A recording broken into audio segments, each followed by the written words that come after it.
கலைநயம் மிக்க சுக்கிர பகவானை ராசி அதிபதியை கொண்ட ரிஷப ராசி அன்பர்களுக்கு உங்களை பொறுத்தவரைக்கும் அடுத்தடுத்து வரக்கூடிய நாட்கள்ல ஒரு 3 முக்கியமான விஷயங்கள்ல எச்சரிக்கையா இருந்துட்டீங்கன்னா உங்களுக்கு இனி எல்லாமே யோகமான காலம்தாங்க. இந்த யோகத்தினால உங்களுடைய வாழ்க்கை அப்படிங்கிறது அமோகமா மாறிடும். ரிஷபத்தை பொறுத்த வரைக்கும் யாரும் புரிஞ்சுக்கிறதுக்கு கிடையாது. கடவுளுக்கும் உங்களுக்கு மட்டும்தான் தெரியும் உங்களுடைய நிலை. மனசுக்குள்ள கோடான கோடி கஷ்டம். 1000 கஷ்டம்லாம் கிடையாது. கோடான கோடி கஷ்டம். பண கஷ்டம், பதவி கஷ்டம், பாசம் கஷ்டம், எல்லாமே கஷ்டம். இஷ்டம்ங்கிறது ரிஷப ராசிக்கு எழுதல போல. இவனுக்கு என்னப்பா குறை? வெளிய பார்க்கிறவன் சொல்றது இதுதான். ஜம்முன்னு இருக்கான்.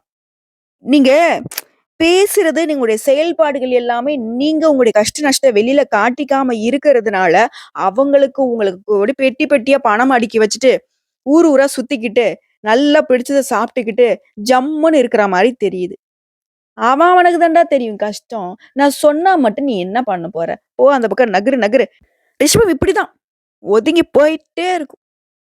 பார்க்கிறவனுக்கு என்னவோ தெரிஞ்சுட்டு போகுது. சுயநலவாதியே தெரியட்டும், திமிரு பிடிச்சவனா தெரியட்டும், இருக்கிற அந்த அகங்காரத்துல ஆடுறான், அப்படி இப்படி என்ன வேணா சொல்லட்டும். நான் வந்துட்டு அப்படி பணிவா இருந்த காலத்துல மட்டும் நீங்க என்ன எனக்கு என்ன பதவியா குடுத்துட்டீங்க? இல்ல பட்டமா கட்டிட்டீங்க? ரிஷபம் இப்படிதான் நினைக்கிறீங்க. பார்த்தாச்சு பார்த்தாச்சுப்பா. எவ்வளவோ துரோகத்த பார்த்தாச்சு. எவ்வளவுதான் நான் மட்டும் தாங்குறது? ஒரு கட்டத்துக்கு மேல முடியல. ஒதுங்கி போயிட்டே இருக்கான். யார் புரிஞ்சுக்கிட்டா என்ன? புரிஞ்சுக்காட்டி என்ன? என்னுடைய கடமைய கரெக்ட்டா செய்வேன். உண்மைக்கு புறம்பா, நீதிக்கு, நேர்மைக்கு கட்டுப்பட்டு வாழுவேன். இதுதான் ரிஷபத்துடைய வாழ்க்கையின் தத்துவமே. உங்கள பொறுத்தவரைக்கும், அடுத்தடுத்து வரக்கூடிய நாட்கள் உங்களுக்கு எப்படிங்க இருக்க போகுது? இந்த நாட்களை பொறுத்து தான் வரக்கூடிய வருஷத்துடைய பிறப்பே அமையப் போகுது. இந்த காலகட்டம் அப்படிங்கிறது உங்களுக்கான சிம்மாசனத்தை நீங்களே வடிவமைத்து அலங்கரிக்கக்கூடிய காலகட்டம். இந்த காலகட்டத்த பொறுத்தவரைக்கும் உங்களுக்கு கிரகங்களுடைய சஞ்சாரத்தை பொறுத்தும், கிரக நிலைகளுடைய மாற்றத்தை பொறுத்தும் பலன்கள் உண்டு. அப்படி பார்க்கிறப்போ, திருக்கணித பஞ்சாங்கத்தின்படி நவகிரகங்களுடைய சஞ்சாரத்தை ஆராய்ந்து பார்க்கிறப்போ, சூரிய பகவான் விருச்சிக ராசியில இருக்காரு, செவ்வாய் பகவான் கடக ராசியில இருக்காரு. அதே விருச்சிக ராசியில புதன் பகவானும் கூட்டணியில நிக்கிறாரு. இந்த புதன் பகவான பொறுத்தவரைக்கும் போன 26ஆம் தேதி வக்ரகதிக்கு மாறிட்டாரு. ரிஷபத்துல குரு பகவான் நிக்கிறாரு. சுக்கிர பகவான் தனுசு ராசியிலும், சனி பகவான் கும்ப ராசியிலும், மீன ராசியில பாம்பு கிரகமான ராகு பகவானும், அதே பாம்பு கிரகமான கேது பகவான் கன்னி ராசியிலும் சஞ்சாரம் பண்றாங்க. சந்திர பகவானை பொறுத்த வரைக்கும் அவர் வந்துட்டு அவரோட சுழற்சியை ஸ்டார்ட் பண்ணிட்டாரு. நாளுக்கு நாள் மாறிக்கிட்டே இருப்பாரு. இதை வச்சு பாக்குறப்போ நம்மளுடைய ரிஷபத்திற்கு நம்மளுடைய ஆன்மாவை குறிக்கக்கூடிய சூரிய பகவான் உங்க ராசிக்கு 7ஆம் இடத்துல நிக்கிறார். இதனால பிள்ளைகளால சில பிரச்சனைகளை சந்திக்கிறதுக்கும் மன அமைதி இல்லாம போறதுக்கும் வாய்ப்பு இருக்கு. இது எச்சரிக்கை. நம்ம என்ன பண்ணணும்? சூரிய பகவான் 7ஆம் இடத்தினால பிள்ளைகளுடைய நலன்ல நம்ம அக்கறை காட்டணும். அவங்க என்ன பண்றாங்க, ஏது பண்றாங்க கவனமா கண்காணிச்சுக்கிட்டே இருக்கணும். அந்த கண்காணிப்பு தான் உங்களுடைய பிள்ளைகளுடைய எதிர்காலத்திற்கான ஒரு அடித்தளமா இருக்கும். எச்சரிக்கை இது குடும்பத்தை பொறுத்த வரைக்கும். 2வதா பெரிய மனிதர்களுடைய ஆதரவினால இப்ப இருக்கக்கூடிய பிரச்சனைகளை சரி செய்வதற்கான தீர்வு கிடைக்கும். அடுத்த சந்திர பகவானை பொறுத்த வரைக்கும் அவருடைய இடம்பெயர்ச்சி அப்படிங்கிறது உங்களுக்கு நன்மைகளை அதிகமா பெற்றுக் கொடுக்குதுங்க. தீமை அப்படிங்கிறது பெருசா இல்ல. இவருடைய அமர்வு அப்படிங்கிறது 2வது எச்சரிக்கையா ஒண்ணு நிக்குது. சொந்தமா தொழில் செய்றீங்க அப்படின்னா புதுசா முதலீடு செய்யறதுல எச்சரிக்கையா இருக்கணும். நம்ம செய்யக்கூடிய முதலீடு கட்டாயம் நமக்கு லாபத்தை ஏற்படுத்துமா இல்ல நஷ்டத்தை ஏற்படுத்துமா யோசிக்கணும். இல்ல அவங்க முதலீடு பண்ணியிருக்காங்க, இவங்க முதலீடு பண்ணியிருக்காங்க, அவங்க சொன்னாங்க, இவங்க சொன்னாங்கன்னு எந்த ஒரு முதலீட்டுக்கும் நீங்க அகலக்கால் வைக்கக்கூடாது. யோசனை, செயல்பாடு உங்களதான் இருக்கணும். ஆனா அந்த யோசனை அப்படிங்கிறது பல கட்ட யோசனைக்கு அப்புறம் தான் சரின்னு பட்டா மட்டும் செய்யணும். அப்படி இல்லைனாக்க இருக்கக்கூடிய முதலீடை மட்டுமே ஃபாலோ பண்ணுங்க. அதுலயே நீங்க எதிர்பார்த்த லாபத்தை அடைய முடியும். வியாபாரம் நல்ல விதத்துல இருக்கும். சூரிய பகவான் பிள்ளைகளோட நலன்ல அக்கறை காட்டுங்கன்னு முதல்ல எச்சரிக்கை கொடுக்குறாரு. சந்திர பகவானை பொறுத்திருக்கும் முதலீடுகள்ல கவனமா இருங்கன்னு எச்சரிக்கை கொடுக்குறாரு. நான் தொழில்லாம் செய்யலாமா? ஆனா ஒருத்தர் சொன்னாங்க இந்த கம்பெனி மேல சீட்டு போடலாம் அப்படி இப்படின்னு சொல்லிட்டு இருக்காங்க. பண விஷயத்துல ரிஷபராசி கவனமா இருக்கணும். இதை மட்டும் மனசுல வச்சுக்கோங்க. நம்பிக்கையான நபர்களாவே இருந்தாலும் பண விஷயத்துல கவனமா நடந்துக்கணும். பணம் பத்தும் செய்யுதுங்க. பாதாளம் வரைக்கும் பாயுது. இன்னைக்கு நல்லவன். அந்த பணத்தால நாளைக்கு கெட்டவனா மாறதுக்கு அதிக வாய்ப்பு இருக்கு. நம்ம ஏன் நம்ம பணத்த குடுத்துட்டு அவன்கிட்ட வந்துட்டு அலைஞ்சுகிட்டு இருக்கணும்? தேவையில்ல. அதுவும் முக்கியமா ஏதாவது வந்துட்டு சலுகையோட, இவ்வளோ இன்வெஸ்ட் பண்ணா அவ்வளோ, அவ்வளோ இன்வெஸ்ட் பண்ணா அவ்வளோ அப்படின்னு சொல்லிட்டு சும்மா இந்த மாதிரி விளம்பரப்படுத்துவாங்க. ஆசைய தூண்டுவாங்க. ஸோ இந்த இடத்துல ரிஷப் வந்து ரொம்ப கவனமா இருக்கணும். புரியுதுங்களா? அடுத்த செவ்வாய் பகவான பொறுத்தவரைக்கும் உங்க ராசிக்கு 3ஆம் இடத்துல இருக்காரு. இவர பொறுத்தவரைக்கும் நான் பூமிக்காரகன். நிலபலம் வாங்கணும். ஒரு கைப்பிடி மண்ணு வேணும்னாலும் இவருடைய அனுகிரகம் தேவை. ஸோ இவரால மணல் மற்றும் ஜல்லி வியாபாரத்துல துணிச்சலா இறங்குவீங்க. நிலம் வாங்கி விற்கக்கூடியவங்களுக்கு நல்ல பலனை இந்த காலகட்டம் ஏற்படுத்தியிருக்கு. ஸோ செவ்வாய் பகவானால தொழில் வந்து விருத்தி தாங்க ஆகும். இது வந்து பார்த்தீங்கன்னாக்க, இது சம்மந்தப்பட்டவங்களுக்கு மட்டும் இல்ல. எல்லாருக்குமே தொழில் ரீதியா செவ்வாய் பகவானுடைய இந்த அமர்வு ரிஷபத்திற்கு நல்லா இருக்கு. அடுத்த புதன் பகவான பொறுத்தவரைக்கும் உங்க ராசிக்கு 7ஆம் இடத்துல நிக்கிறாரு. இவரால குடும்பத்துல புதுசா வரவு உண்டு. எல்லாருமே மகிழ்ச்சியில ஆழ்த்தக்கூடிய இனிமையான செய்திகள் கிடைக்கும். தாய் மாமன் வழியில சில சொத்துக்கள் கைமாறி உங்களுடைய நெருக்கடியான சூழ்நிலையை சமாளிக்கக்கூடிய விதத்துல உதவிகரமா சொத்து வந்து சேரும். சோ புதன் பகவான் உங்களுக்கு ரொம்ப சாதகம் தான். அடுத்த குரு பகவானை பொறுத்த வரைக்கும் உங்க ராசிக்கு 1ஆம் இடத்துல நிக்கிறார். இரவு பகலா உழைப்பீங்க. குடும்பத்துக்காக பணம் சேமிக்க ரொம்ப அக்கறையா செயல்படுவீங்க. குருவினால பணவரவுக்கு குறையில்லை. சுபகிரகமான குரு பகவானை பொறுத்த வரைக்கும் உங்களுக்கு உழைப்புக்கு ஏற்ற உயர்வையும் உழைப்புக்கு ஏற்ற அனுகூலமான பலனையும் அள்ளி தருகிறார். அடுத்த சுக்கிர பகவான் உங்க ராசிக்கு 8ஆம் வீட்டுல நிக்கிறார். கலைத்துறையில இருக்கிறவங்க முன்னேற்றமான நிலையை அடைவீங்க. அலங்கார பொருள் விற்பனை செய்யறவங்க, அழகு நிலையம் வச்சிருக்கிறவங்க, உங்களுக்குலாம் லாபம் அதிகமா கிடைக்கும். சுக்கிர பகவானை பொறுத்த வரைக்கும் அழகுக்கு சொந்தக்காரரு. இதெல்லாம் ரிஷபராசிக்காரங்க பெரும்பாலும் ரொம்ப அழகா இருப்பாங்க. பார்த்த உடனே அப்படி கவர்ந்து இழுக்கக்கூடிய அளவுக்கு அவங்களோட தோற்றம் அப்படி இருக்கும்.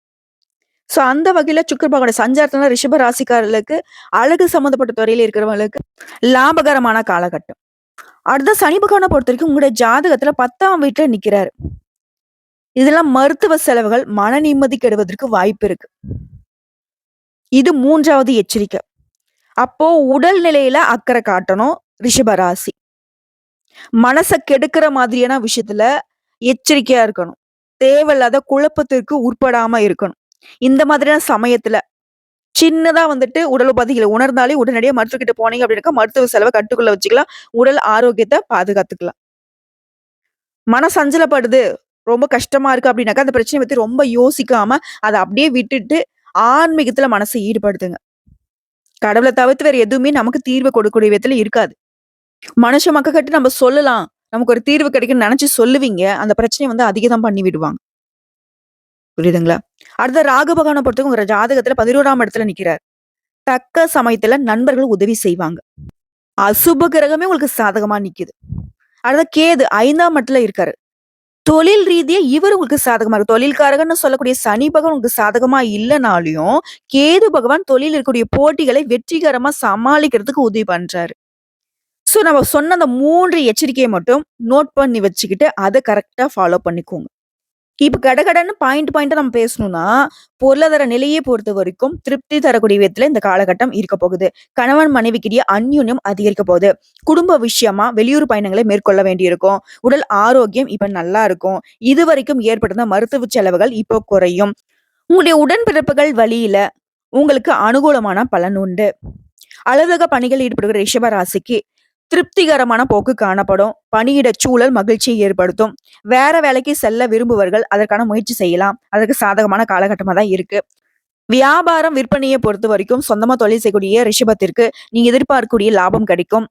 ஒரு சிலருக்கு வாடகை இடத்துல இருந்து தொழில் பார்த்துட்டு இருந்தா இனி வரக்கூடிய காலகட்டத்துல சொந்தமா இடம் வாங்கி தொழில் பண்றதுக்கான வாய்ப்புகள் இருக்கு. அடுத்த ரிஷபராசி அந்த பெண்களுக்கு மகிழ்ச்சி தரக்கூடிய காலகட்டமா இந்த காலகட்டம் அமைஞ்சிருக்கு. வேலைக்கு செல்லக்கூடிய பெண்களுக்கு அலுவலகத்துல கூடுதல் வேலை செய்ய வேண்டியிருக்கும். அந்த வேலைக்கு தகுந்த உயர்வு கிடைக்கும். சிம்பிளா சொல்லணும்னா, உங்கள பொறுத்த வரைக்கும் தன குடும்ப அதிபதி புதன் 7ஆம் இடத்துல அமர்வதனால புதன் ஆதித்ய ராஜயோகம் பெற்று 2ஆம் இடத்தை பார்வையிடுவதும், 3ஆம் இடத்துல செவ்வாய் அமர்ந்திருப்பதும், 11ஆம் இடத்துல ராகு இருக்கிறதுனாலும் சிறப்பான பலன்கள் உங்களுக்கு தொடரும். நீங்க எதிர்பார்த்த எண்ணங்கள் ஈடும். தன்னம்பிக்கையோட முன்னேறி செல்வீங்க. உங்களுடைய உடன்பிறப்புகள் உங்களுக்கு உதவி செய்வாங்க. புதிய முயற்சிகள்ல வெற்றி உண்டு. சொந்தமா தொழில் செய்றவங்களுக்கு புதிய பங்குதாரர்கள் வந்து சேருவாங்க. விருந்து, கேளிகைகள் இந்த மாதிரியான விஷயங்கள்ல சந்தோஷம் ஏற்படுங்க. அந்த 3 எச்சரிக்கைகளை தாண்டி, நீங்க கவனமா இருக்கக்கூடிய இடம்னு பார்த்தோம்னாக்க, செவ்வாய் பகவான் நீச்சம் அடைவதனால, உடன்பிறப்புகள் விஷயத்துல எச்சரிக்கையா இருக்கணும். 5ஆம் இடத்துல கேது இருக்கிறதுனால, பிள்ளைகளுடைய விஷயத்துல கவனமா இருக்கணும். 7ஆம் இடத்துல சூரியன் இருக்கிறதுனால, பயணங்களின் போது தேவையற்ற அலைச்சல்களை சந்திக்கிறதுக்கு வாய்ப்பு இருக்கு. ஸோ பயணத்துக்கு முன்னாடி திட்டமிட்டு போயிட்டு வாங்க. நம்ம போனா அந்த காரியம் முடியுமா? முடியாதா? நம்ம இப்ப இந்த பயணம் மேற்கொள்ளணுமா? தேவைதானா? தேவையில்லதானா? அப்படிங்கிறத நீங்க திட்டமிட்டுக்கணும். குறிப்பா இவரால இது நல்லபடியா முடிய போதுடா அப்படின்னு நம்ம நினைச்சிட்டு இருந்தோம்னா, அந்த வேலை கூட கடைசி நேரத்துல தள்ளி போகறதுக்கு வாய்ப்ப அவர் கொண்டு வராரு. என்ன பண்ணணும்? சூரிய பகவான சரி கட்டணும் அப்படின்னாக்கா, அனுதினமும் சூரிய பகவான நமஸ்காரம் பண்ணணும். கண் கெட்டதுக்கு அப்புறம் சூரிய நமஸ்காரம் வேணாம். இப்பவே சொல்லியாச்சு. "எப்பா சூரிய பகவானே, வீண் அலைச்சல குடுத்துறாத. நான் நினைக்கக்கூடிய வேலைய நல்லபடியா முடிச்சு குடுத்துரு. தள்ளி போட்டுறாத. தடைகள் தாமதத்தை ஏற்படுத்திறாத" அப்படின்னா, அனுதினமும் சூரிய பகவான வழிபாடு செய்யணும். உங்கள பொறுத்தவரைக்கும் பரிகாரம் அப்படிங்கிறது சனிக்கிழமைகள் தோறும் பெருமாள் கோயில்களுக்கு சென்று அர்ச்சனை செய்து, துளசி தீர்த்தத்தோட வீட்டுக்கு வரணும். இது வந்து உங்களுக்கு குடும்பத்திற்கு நன்மைகளை ஏற்படுத்தும். உங்கள பொறுத்தவரைக்கும் செவ்வா, சுக்கிர, ராகு இவங்க 3 பேருமே நன்மைகளே வழங்குறாங்க. இன்னும் சிறப்பான பலன்களை எதிர்பார்த்தீங்கன்னாக்க, நரசிம்மனை வழிபாடு செய்ய வாழ்க்கையில வளம் உண்டாகும். இப்போ வரைக்கும் 10 பொது பலன்கள். இப்ப வந்து நட்சத்திர பலன்கள பார்க்கலாங்க. கார்த்திகை நட்சத்திரம் 2ஆம் பாதம், 3ஆம் பாதம், 4ஆம் பாதம். உங்களுடைய நட்சத்திரநாதனால வழக்கத்த விட ரொம்பவே சுறுசுறுப்பா செயல்படுவீங்க. உத்தியோகத்துல ஏற்பட்டிருந்த பிரச்சனைகள் விலகும். எதிர்பார்த்த இடத்திற்கு இடமாற்றம் கிடைக்கும். தொழில்ல இருந்த தடைகள் விலகும். ஒரு சிலர் வந்து தொழிலை வந்து விரிவுபடுத்துவீங்க. அடுத்த ரோகிணி நட்சத்திரம். ராகுவ பொறுத்தவரைக்கும் உங்களுக்கு நன்மைகளை வழங்குறாருங்க. இழுபறியாக இருந்த வேலைய முடிச்சு கொடுக்குறாரு. தொழில முன்னேற்றத்தை அடைய வைக்கிறாரு. நீங்க எதிர்பார்த்த வரவு இருக்கும். உங்ககிட்ட வேலை பார்க்கக்கூடிய பணியாட்கள் உங்களுக்கு ஒத்துழைப்பா இருப்பாங்க. வெளிநாட்டு தொடர்பு லாபத்தை ஏற்படுத்தும். அடுத்த மிருகசீரிட நட்சத்திரம் 1ஆம் பாதம், 2ஆம் பாதம். முன்னேற்றத்தை உண்டாக்கக்கூடிய காலகட்டம். தடைப்பட்ட வேலை கடகடன்னு நடக்கும். ஒரு சிலருக்கு புதுசா சொத்து சேரும். உங்களுடைய உடன்பிறப்புகள்ல இளைய சகோதரர்கள் வழியில அவங்களுடைய உதவிகளால எடுத்த வேலையை சட்டுன்னு முடிச்சிருவீங்க. உத்தியோகத்துல ஏற்பட்டிருந்த பிரச்சனைகள் விலகும். ஒரு சிலருக்கு எதிர்பார்த்த இடத்திற்கு இடமாற்றம், பதவி உயர்வு கிடைக்கும். தொழில், வியாபாரம் இரண்டுமே லாபத்தை கொடுக்குங்க. ஆக மொத்தத்துல அடுத்தடுத்து வரக்கூடிய நாட்கள் நம்மளுடைய ரிஷப ராசிக்கு சாதகமா தான் இருக்கு. உங்கள பொறுத்தவரைக்கும் அதிர்ஷ்டம் தரக்கூடிய எண்கள் 3, 6. தொடர்ந்து நீங்க வழிபாடு செய்ய வேண்டிய தெய்வம் தட்சிணாமூர்த்திங்க. அனுதினமும் வழிபாடு செய்ய முடியலனாலையும் அட்லீஸ்ட் வியாழக்கிழமைகளாவது மஞ்சள் நிறத்தை பயன்படுத்துங்க. குரு தட்சிணாமூர்த்திக்கு நல்லெண்ணெய் தீபம் ஏற்றி வழிபாடு செய்யுங்க. குறிப்பா உங்களால முடிஞ்சதுன்னா துறவிகளுக்கு மஞ்சள் நிற ஆடைகளை தானம் கொடுங்க. மஞ்சள் நிற கொண்டக்கடலை இல்லாத ஏழை எளிய மக்களுக்கு தானம் கொடுக்கறது ரொம்ப நல்லது. இன்னும் சிறப்பான ஒரு விஷயம் பார்த்தோம்னா, உங்க வாழ்க்கையில இருக்கக்கூடிய கசப்பான விஷயங்கள் உங்கள விட்டு விலகி போகணும். துன்பங்கள், துயரங்கள் விலகணும்னு நினைச்சீங்கன்னாக்கா, கொண்ட கடலைய வெல்லம் கலந்து பசுமாட்டுக்கு உணவளிக்க சொல்ல முடியாத கஷ்டத்துல நீங்க மாட்டிக்கிட்டு இருந்தாலும் சரி, இந்த வாயில்லாத ஜீவனுக்கு இத நீங்க கொடுக்கறதுனால, உங்களுடைய பிரச்சனைகள் வந்த தடம் தெரியாமல் மறைந்து போகும். நல்லதே நடக்கும். தொடர்ந்து உங்க வாழ்க்கையில நல்ல முன்னேற்றத்த நீங்க எதிர்பார்க்க முடியும். ஏன்னா, பசுமாட்டுக்கு உணவளிக்கிறதுங்கிறது கோடான கோடி தேவர்களுக்கு உணவளித்ததற்கு சமம். புரியுதுங்களா? கோமாதா வழிபாடு உங்களுடைய பாவங்களை போக்குங்க. நம்ம தெரிஞ்சு செய்த தவறுகள், தெரியாமல் செய்த தவறுகள், இந்த ஜென்மத்துல நம்ம செய்த தவறுகள், போன ஜென்மத்துல நம்ம செய்த தவறுகள், நம்ம மட்டும் இல்ல, நம்ம முன்னோர்கள் செய்த பாவங்கள் கூட நம்ம தலையில வந்து விடிஞ்சிருக்கும்.